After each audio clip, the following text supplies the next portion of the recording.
General सिबाच ये दावेदारी कर रहे हैं कि साहब इस सब कॉन्टिनेंट में कह रहे हैं हम तो सबसे बड़े शांति दूत हैं। ये शांति दूत है सर? इन्हें शर्म नहीं आ रही है यहां पर शांति दूत होने की? ये पाठ पढ़ा रहे हैं दुनिया को। इनके तो मंत्री खुद कहते हैं कि पिछले 3 दशकों से हम ही तो ये डर्टी गेम खेल रहे थे, हम ही तो आतंकवाद को बढ़ावा दे रहे थे। ये शांति दूत बन रहे हैं यहां पर बैठकर। इन्हें कुछ अता पता है नहीं। देखो, डिफेंस मिनिस्टर देश का बोलता है ख्वाजा आसिफ कि 3 दशकों से हम ये डर्टी वर्क यूरोप के लिए और यूएस और यूके के लिए कर रहे थे। इसका मतलब वो टीवी चैनल पे मान रहे हैं कि हम आतंकवाद को पालते थे, पोसते थे और वो कार्रवाई की है हमने 3 दशक, और वो अब मुकर नहीं सकते, अभी भी कर रहे हैं। ये सच्चाई है पाकिस्तान का असली चेहरा। अगर आप 100 इंटरनेशनल टेररिस्ट को देखें, उसमें से 87 टेररिस्ट वो हैं जिसके या तो रूट्स पाकिस्तान से हैं या वो पाकिस्तान से हैं। पाकिस्तान को लेकिन अगर आप जनरल साहब फाइनेंशियल एक्शन का अब सुन ले, हमने आपका सुन लिया, अभी हम आप सुन ले।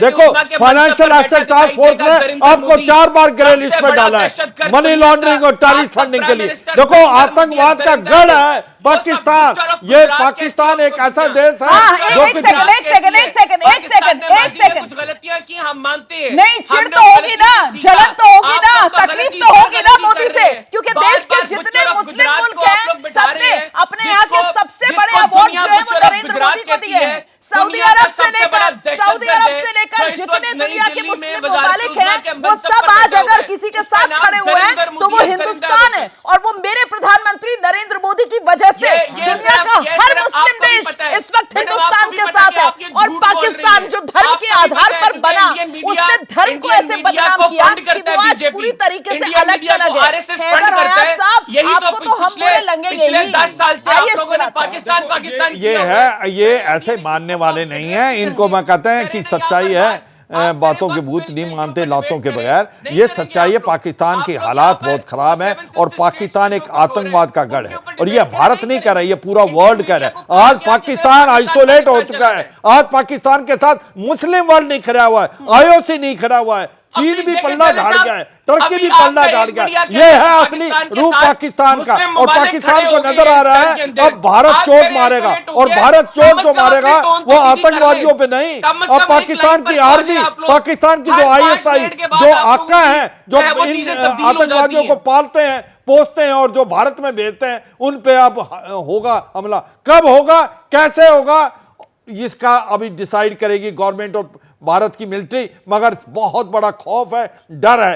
एक ऐसा देश जिसका चीफ आप लोगों में दिखाई दे रहा है, हम तो इंतजार कर रहे हैं। डर के मारे पॉलिटिशियन ने अपनी फैमिली भेजी है अब्रॉड। और यही नहीं, अब इनको ऐसा लगता है कि भारत आया और भारत हमला करेगा और लोग इनके अगेंस्ट हैं। आज इनका अवाम इनके अगेंस्ट है कि वो कह रहा है कि किस प्रकार से उन्होंने इनको मरवा दिया। और ये सच्चाई है पाकिस्तान का असली चेहरा। और अभी देखें भारत ने क्या किया। भारत ने मल्टी कॉम्प्रिहेंसिव प्लान के साथ चला, इनको डिप्लोमेटिकली आइसोलेट कर दिया। वर्ल्ड में इनके साथ कोई नहीं। इकोनॉमिकली हमने अभी जो इंडस वाटर ट्रीटी है उसको हेल्प दिया। आने वाले जून में पानी को तरसेंगे आप, बूंद बूंद के लिए पानी के लिए तरसेंगे। और यही नहीं, उसके बाद हमारी जो नेवी है ये अपनी एक्सरसाइज कर रही है अरेबियन सी में, इनको ब्लॉकेट कर देगी। 10 दिन से ज्यादा इनके पास फ्यूल नहीं है। और अब इनको मालूम है कि भारत की जो फौज है वो आने वाली है। एक खौफ है, एक घबराहट है, एक डर है पूरे देश के अंदर। और सभी जो भी पॉलिटिशियन, जनरल है, वो अपनी फैमिली भेज रहे हैं। और अभी मुझे लगता है पाकिस्तान को समझ नहीं आ रहा करे तो करे क्या। अरे नवाज शरीफ की बात मान ले, शहबाज शरीफ को बहुत दे रहे हैं। अब थोड़ा सा हैदर हयात साहब की आवाज कम कीजिए, क्योंकि ये सिर्फ चिल्ला रहे हैं और ये कोई तर्क सुनने कोई तैयार नहीं है। अभी इन्होंने एक लेटेस्ट बात की कि साहब आपके लोग कह रहे हैं कि पाकिस्तान के साथ इंडिया जंग नहीं लड़ सकता। मुझे लगता है इनको नजम सेठी को ही सुन लेना चाहिए था। मतलब ना ये अपने यहाँ के ख्वाजा आसिफ को सुनकर आते हैं, ना ये अपने यहाँ के नजम सेठी को सुनकर आते हैं, किसी को नहीं सुनकर आए हैं। मतलब ये किसी खला में रह रहे हैं, मतलब ये किसी वॉइड में, इनको पता ही नहीं दुनिया में हो क्या रहा है। खैर कोई बात नहीं। आप ही के यहाँ से सरदार तैयब खान साहब भी हमारे साथ मौजूद है, पाकिस्तानी पत्रकार है। मैं जरा सा उनके पास दर्शकों को लेकर चलूंगी। तैयब खान साहब, खुद नजम सेठी की तरफ से कहा गया कि साहब अगर आप तुलनात्मक तरीके से देखेंगे तो भारत के सामने पाकिस्तानी सेना कहीं खड़ी नहीं होती है। हकीकत यह है सर, पाकिस्तान की जो सेना है वो कहीं इंडियन आर्मी के सामने, हमारी फोर्सेस के सामने स्टैंड नहीं करती।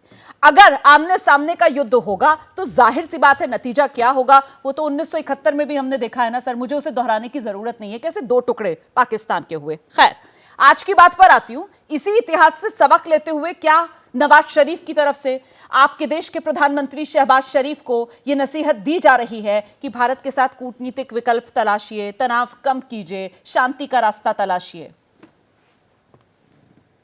बिस्मिल्लाहिर्रहमानिर्रहीम। सबसे पहले तो मैं बतौर फेडरल एग्जीक्यूटिव काउंसिल मेंबर की हैसियत से मैं ये मजम्मत करना चाहूँगा कि आरटीवी चैनल पाकिस्तान की आपकी हुकूमत ने जो है वो वहाँ उस पर पाबंदी लगाई है। शदीद अल्फाज में मजम्मत करता हूँ कि आज़ादी इज़हार राय पर आप लोग बड़ा भाषण देते हैं, यहाँ बैठकर हमें तकरीरें सुनाते हैं, लेकिन आज के दिन ही आरटीवी चैनल पाकिस्तान के यूट्यूब चैनल से भी आप लोगों ने उनको बैन किया है और सैटेलाइट से भी आपने बंद किया पाकिस्तानी चैनल। सर हम प्रोपेगेंडा नहीं चलने देंगे अपने देश में, इस वजह से मैंने आपका जवाब दिया। अब आ जाइए आगे मेरे सवाल के जवाब में। जी सर, वो झूठा नैरेटिव प्रोपेगेंडा है ना, वो नहीं हम चलने देना चाहते हैं। अब आइए, अब मेरे सवाल का जवाब दीजिए सर।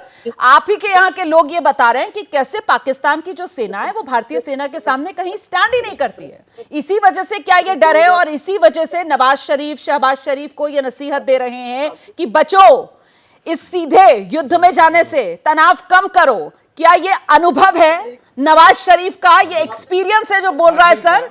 करगिल में जो चोट खाई थी नवाज शरीफ ने, उसी की वो सीख अपने भाई को दे रहे हैं?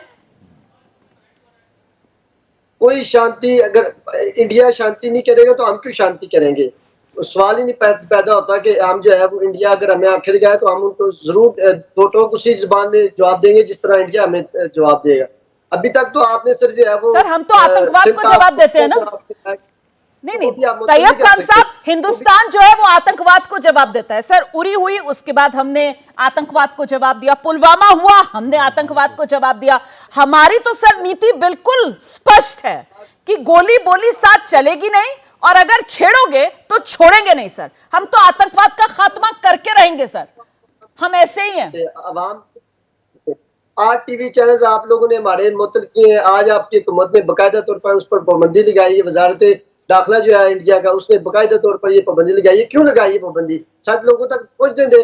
अगर हम तो अभी प्रोपेगेंडा की बात, आपके भ्रम की बात बताई तो, आपके झूठ की बात बताई तो, झूठ तूफान आप लोग मचा देते हैं। बताया तो उसी को रोकने के लिए, बेचारे सीधे सीधे मासूम लोगों को आप भ्रमित करते हैं, इसके लिए। अभी आप सुन लेते जरा, जम्मू कश्मीर विधानसभा में खड़े होकर जम्मू कश्मीर के मुख्यमंत्री उमर अब्दुल्ला, उनकी तरफ से क्या कहा गया? उन्होंने कहा ये कहते हैं कि हमारे नाम पर ये कर रहे हैं और हम कहते हैं no, not in my name.